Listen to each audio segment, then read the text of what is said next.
আল্লাহর হাবিব সাল্লাল্লাহু আলাইহি ওয়াসাল্লাম বলেছেন, কিয়ামতের দিন মানুষ যখন আল্লাহর সামনে দাঁড়াবে, আল্লাহ রাব্বুল আলামিনের সামনে দাঁড়ানোর পরে তার আমলনামাটা যখন তিনি দেখতে থাকবেন, আমলনামাটা যখন তাকে দেয়া হবে, পাপীর আমলনামা বাম হাতে পাবে।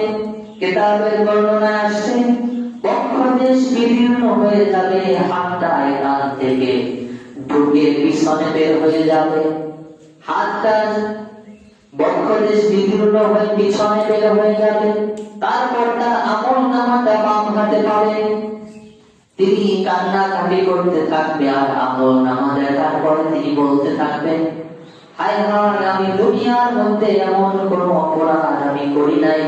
ও আল্লাহ, তোমার ফেরেশতারা তারা ভুল করে আমার নামে মিথ্যা অপবাদ এই খাতার মধ্যে লিখেছে। মানুষ কথা বলে কেন? জমিনের মধ্যে আপনারা দেখেন না, যখন অপরাধী অপরাধ প্রকাশ পায় তখন সে বলে আমি এটা করি নাই।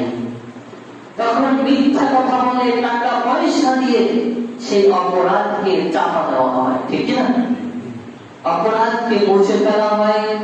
আল্লাহ তাআলা বলেছেন, পৃথিবীর মধ্যে সুযোগ আছে 40 বছর, 50 বছর, 100 বছর বাঁচতে পারো, জমিনের মধ্যে অপরাধ মুছে ফেলতে পারো, কিন্তু আমি রব্বে কারীম কাল কিয়ামতের দিন তোমাকে কঠিন ভাবে পাকড়াও করব। ইন্না রাব্বিকা লাশাদীদ, কাল কিয়ামতের দিন আমি তোমাকে এমন ভাবে শক্তভাবে তোমাকে আমি ধরব, তখন তোমার ছুটে যাওয়ার কোনো রাস্তা থাকবে না।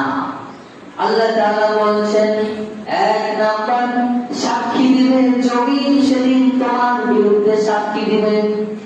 আজকে কিতাবের মধ্যে আসছে, জমিন দৈনিক 3 বার মানুষকে ডাক দেয়।